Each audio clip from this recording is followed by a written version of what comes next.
is an interesting one and a very unusual one. And why is Thixotropia so important? Alan, tell us what Thixotropia is, please.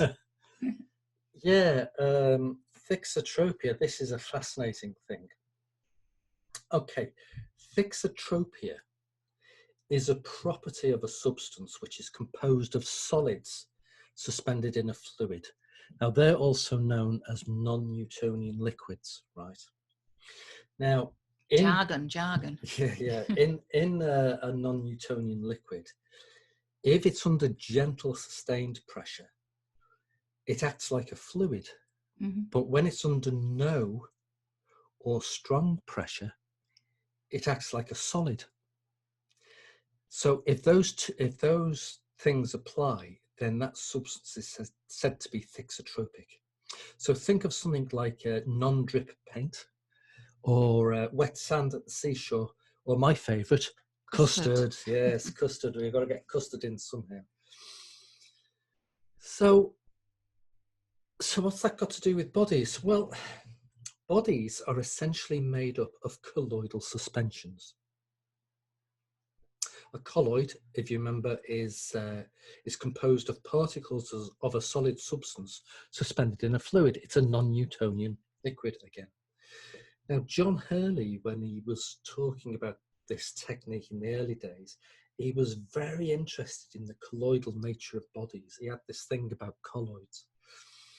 And he used them as a model for how his original technique worked. I mean, this was years before the concept of thixotropia was even thought of. So he was using metaphors of his own age, really, to explain how the technique worked. So he was ahead of his time, really. And, you know, if only he'd lived 60 years later, he'd have known about thixotropia. Anyway, this is again one of the reasons why proper hydration is so important for the recipient, in fact for anybody. If there's not enough liquid suspending the particles in the suspension, it becomes denser and acts more like a solid. Think of the difference between meat, which are muscles, and leather. You know, it's that difference. One's more rubbery and one's more solid. But it's thixotropia. It's this property which allows our signals to have such a profound and far-reaching effect.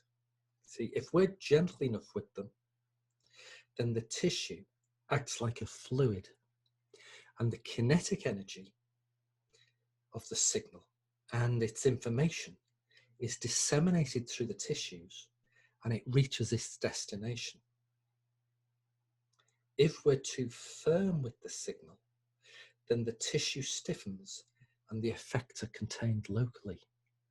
So this is the all or none law talking again. We've mentioned this before, I think, on the calls. The all or none law is too little or too much stimulus, you get no response. But if it's just the right amount of stimulus, you get the full response. You get all or none response. So this is something to think about, actually. Next time you're practicing your signal exercises, think about that level of contact, this all or none law. It's really, really important.